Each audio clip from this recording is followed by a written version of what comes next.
Welcome back. सबसे पहले बात करेंगे हमास के सरबरा इस्माइल हानिया तेहरान में शहीद हो गए हैं। इस्माइल हानिया को तेहरान में उनकी रिहाइश गाह पर रात 2 बजे निशाना बनाया गया। अरब मीडिया के मुताबिक इस्माइल हानिया को मिसाइल के जरिए बराह रास्त निशाना बनाया गया है। इस्माइल हानिया के साथ मौजूद वसीम अबू शुबान भी जाँ बहक हुए हैं। ईरानी सिक्योरिटी हुकाम ने इस्माइल हानिया की शहादत की तस्दीक कर दी है। इस्माइल हानिया को यहूदी एजेंटों ने निशाना बनाया। हमास ने यह तस्दीक की है। इस्माइल हानिया की शहादत का बदला लिया जाएगा। कातिलाना हमले की तहकीकात के नतायज जल्द सामने लाए जाएंगे। गजा जंग के दौरान इस्माइल हानिया के खानदान के दर्जनों अफराद शहीद हो चुके हैं। फौरी तौर पर किसी ने भी इस्माइल हानिया पर हमले की जिम्मेदारी कबूल नहीं की। इसराइल ने हमास के रहनुमाओं को निशाना बनाने का ऐलान किया था। इस्माइल हानिया ईरानी सदर की तकरीब हल्फ बर्दारी के लिए तेहरान गए थे। हमास के सरबराह को आखिरी बार तेहरान में ईरानी सदर की हल्फ बर्दारी में देखा गया था, जबकि इस्माइल हानिया फ़लस्तीन के साबिक वज़ीर आज़म और हमास के मौजूदा सरबराह थे। वो 1962 में गजा शहर के मगरिब में शती पनाहगुज़ीन कैंप में पैदा हुए। ईरानी टीवी के मुताबिक इस्माइल हानिया ईरानी सदर की तकरीब हल्फ बर्दारी में शिरकत के लिए तेहरान में मौजूद थे। बुध की सुबह उनकी क़याम गाह पर हमला करके उन्हें शहीद किया गया। अरब मीडिया का कहना है कि रात 2 बजे हमला किया गया। उन्हें मिसाइल के जरिए बराह रास्त निशाना बनाया गया। ईरान की जानिब से कहा गया कि कातिलाना हमले की तहकीकात के नतायज जल्द सामने लाए जाएंगे। हमास सरबरा ने हल्फ बर्दारी तकरीब से पहले ईरानी सुप्रीम लीडर आयतुल्लाह खामनाई और सदर परवेज से भी मुलाकात की और गजा की सूरत हाल पर तबादला ख्याल किया। फलस्तीन के साबिक वज़ीर आज़म इस्माइल हानिया हमास के सियासी सरबराह और हमास के पॉलिटिकल ब्यूरो के चेयरमैन थे। 2017 में उन्हें खालिद मिशाल की जगह हमास का सियासी सरबराह मुकर्रर किया गया। वो 2023 से कतर में क़याम पजीर थे। इस्माइल हानिया 1988 में हमास के क़याम के वक्त एक नौजवान बानी रुकन की हैसियत से शामिल थे। 1997 में वो हमास के रूहानी रहनुमा शेख अहमद यासीन के पर्सनल सेक्रेटरी बन गए। 1988 में पहले इंतफादा में शिरकत करने पर इस्माइल हानिया को इसराइल ने 6 माह कैद में रखा। 1989 में दोबारा गिरफ्तारी के बाद 1992 में इस्माइल हानिया को लेबनान डिपोर्ट किया गया, जिसके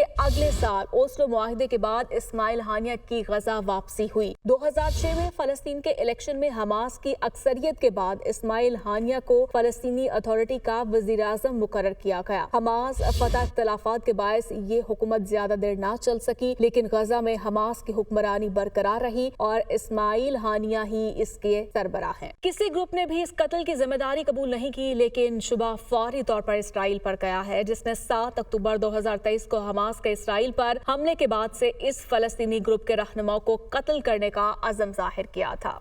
इस्माइल हानिया की शहादत पर हमास का भरपूर जवाब देने का ऐलान। इस्माइल हानिया पर हमला बुज़दिलाना कार्रवाई है, बदला लेंगे। हमास की जानिब से हमास इस्माइल हानिया को यहूदी एजेंटों ने निशाना बनाया है। तर्जुमान की जानिब से कहा गया है।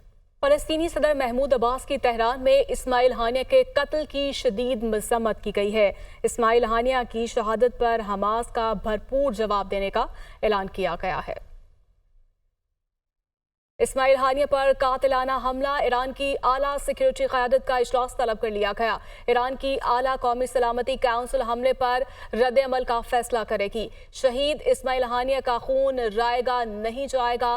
तर्जुमान की जानिब से यह मौक़िफ़ सामने आया है। ईरान फलस्तीनी कौम और मुज़ाहमती तंजीमों का रिश्ता मज़ीद मजबूत होगा, ये कहा गया है। तर्जुमान ईरानी वज़ारत ख़ारिजा की जानिब से तुर्की की भी इस्माइल हानिया के कत्ल की शदीद मज़म्मत। हमले से जाहिर होता है नेतन्याहू की हुकूमत का अमन का कोई इरादा नहीं है। शहीद इस्माइल हानिया ने फ़लस्तीन कॉज के लिए अपना सबसे कीमती माल दिया। फ़लस्तीनी मुज़ाहमती ग्रुप जंग के लिए पूरी तरह तैयार हैं। दूसरी जानिब आपको बताएंगे बानी पीटाए शाह महमूद कुरैशी और दीगर के खिलाफ थाना कना में दर्ज मुकदमे में समाअत हुई है। एटीसी इस्लामाबाद का बानी पीटाए और शाह महमूद कुरैशी को वीडियो लिंक से पेश करने का हुक्म जारी किया गया है। मुल्जिमान को आइंदा समाअत पर वीडियो लिंक के जरिए पेश किया जाएगा। अदालत का हुक्म। एटीसी जज ताहिर अब्बास सिप्रा ने केस की समाअत 7 सितंबर तक मुलतवी कर दी है। रिजवान काजी हमारे साथ मौजूद हैं। रिजवान, बताइएगा क्या डिटेल्स हैं? समाअत मुलतवी कर दी गई 7 सितंबर तक। जी, आज इस्लामाबाद की इंसदाद दहशतगर्दी अदालत ने बानी पीटीआई शाह महमूद कुरैशी और दीगर के खिलाफ थाना खन्ना में दर्ज 2 मुकदमात की समाअत की है। समाअत के दौरान अदालत ने बानी पीटीआई और शाह महमूद कुरैशी को वीडियो लिंक के जरिए अदालत में पेश करने का हुक्म दे दिया है। अदालत के जज ताहिर अब्बास सिप्रा ने दौरान समाअत इस्तफसार किया कि शाह महमूद कुरैशी सजा याफ्ता कैदी हैं, कौन सी जेल में है, जिस पर वकील ने अदालत को बताया कि शाह महमूद कुरैशी सजा याफ्ता नहीं है, लाहौर की कोट लखपत जेल में कैद हैं। और अदालत ने मुलजमान को वीडियो लिंक पर पेश करने के लिए जो है सुप्रिटेंडेंट जेल को हदायत जारी कर दी है और केस की समाअत जो है वो 7 सितंबर तक के लिए मुलतवी कर दी है। जी ठीक है, बहुत शुक्रिया आपका रिजवान। और बिजली की कीमत में ₹2.63 फी यूनिट इजाफे का इम्कान है। बिजली की कीमत में इजाफा जून की फ्यूल कॉस्ट एडजस्टमेंट की मद में मांगा गया है। नेपरा में आज CPPA की दरखास्त पर समाअत होगी। जून में 13 अरब 7 करोड़ यूनिट बिजली पैदा की गई। सबसे महंगी बिजली फर्नेस ऑयल से 31 रुपए 61 पैसे फी यूनिट पैदा की गई। ईरान से 26 रुपए 65 पैसे फी यूनिट में दरामद की गई। RLNG से 24 रुपए 78 पैसे फी यूनिट में बिजली पैदा की गई है। जिशान यूसुफ से हमारे साथ मौजूद हैं। जी जिशान, बताएगा मजीद क्या डिटेल्स आपके पास? देखिए, अब से कुछ देर बाद नेपरा इस दरख्वास्त पर समाअत करेगा और फिर अपना तफसीली फैसला जारी करेगा। लेकिन उम्मीद यही है कि बिजली की कीमतों में इजाफे का इम्कान है। चूंकि हिस्ट्री ऐसी है कि जो दरख्वास्त आती है उसको NEPRA as it is pass on कर देती है। ये इजाफा जो मांगा गया ये पहले ₹2.10 था, लेकिन फिर इस दरख्वास्त में तरमीम की गई। वो जो RLNG का बोझ था वो भी सारिफीन पर डाल दिया गया और ₹2.63 का इजाफे जो है उसका मांगा गया। अगर बात की जाए तो जून में 13 अरब 7 करोड़ यूनिट बिजली पैदा की गई और सबसे महंगी बिजली जो फर्नेस ऑयल से पैदा की गई वो 31 रुपए 61 पैसे फी यूनिट है। और जो फर्नेस ऑयल है ये हुकूमत पाकिस्तान की लोवेस्ट कैटेगरी है कि इससे बिजली बनाने को तरजीह नहीं दी जाती, लेकिन फिर भी जो है वो पावर मिनिस्ट्री और उनके जो अटैच डिपार्टमेंट है उन्होंने इससे बिजली पैदा की है। इसके साथ साथ RLNG से 24 रुपए 78 पैसे फी यूनिट बिजली पैदा की गई है। सामने पर आपसे कुछ देर बाद समाअत करेगा और अपना तफसीली फैसला फिर जारी करेगा। जी ठीक है, समाअत होगी। बहुत शुक्रिया आपका। चेयरमैन FPR अमजद जुबैर टवाना ने जल्द रिटायरमेंट की दरखास्त दे दी है। अमजद जुबैर ने चार्ज छोड़ने के लिए 2 हफ्ते का नोटिस भी दे दिया है। ज़राए के मुताबिक चेयरमैन FBR ने वज़ीर आज़म ऑफिस को खत लिख दिया है। चेयरमैन FBR ने फरवरी 2025 में मुलाजमत से रिटायर होना था। मुदस्सिर अली राना हमारे साथ मौजूद हैं। मुदस्सिर, बताएगा खत में क्या लिखा गया?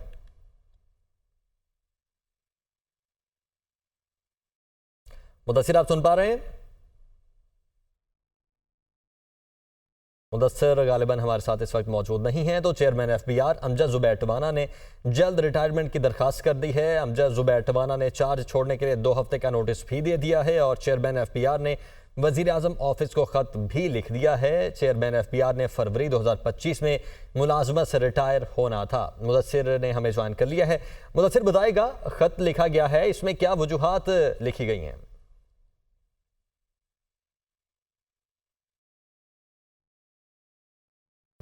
मुदस्सिर से एक बार फिर से गालिबन राब्ता मुनक़ता हो चुका है। आपको बताएं कि चेयरमैन FBR अमजद जुबैर टवाना जो कि फरवरी 2025 में रिटायर हो रहे थे, उन्होंने 2 हफ्ते का नोटिस दे दिया है और चार्ज छोड़ने के लिए ख़त लिख दिया है। जल्द रिटायरमेंट की उन्होंने दरख्वास्त की है और चेयरमैन FBR ने वज़ीर आज़म ऑफिस को ये ख़त लिख दिया है। अब देखना ये है कि उनकी ये जो दरख्वास्त है ये ऑफिस की जानिब से, वज़ीर आज़म ऑफिस की जानिब से कबूल होती है या नहीं। लेकिन 2 हफ्ते का नोटिस उन्होंने दे दिया है और उनकी जो मुद्दत मुलाजमत थी वो फरवरी 2025 तक थी, लेकिन अभी 2 हफ्ते का नोटिस दे चुके हैं और जल्द रिटायरमेंट की दरखास्त उन्होंने कर दी है। जबकि वज़ीर आज़म ऑफिस को बाकायदा तौर पर ख़त लिखकर आगाह भी कर दिया गया है। चेयरमैन FBR अमजद जुबैर टवाना ने फरवरी 2025 में मुलाजमत से रिटायर होना था, लेकिन उन्होंने अब 2 हफ्ते का नोटिस दे दिया है और जल्द रिटायरमेंट की दरखास्त दे दी है। चेयरमैन FBR अमजद जुबैर ने जल्द रिटायरमेंट की दरख्वास्त कर दी है और ज़राए के मुताबिक चार्ज छोड़ने के लिए 2 हफ्ते का नोटिस भी दे दिया गया है। और चेयरमैन FBR ने फरवरी 2025 में मुलाजमत से रिटायर होना था। मुदस्सिर अली राना हमारे साथ मौजूद हैं। जी मुदस्सिर, बताइएगा दरख्वास्त दे दी गई है? गालिबन हमारा राब्ता मुनक़ता हो चुका है। चेयरमैन FBR अमजद जुबैर ने जल्द रिटायरमेंट की दरख्वास्त कर दी है।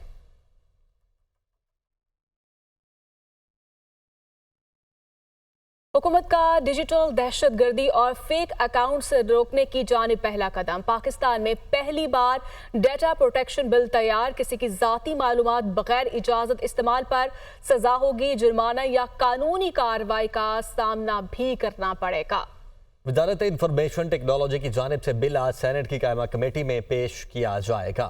कोई भी इदारा पर्सनल डाटा बिना जायज़ ज़रूरत के इस्तेमाल नहीं कर सकेगा। ये बिल का मतन है।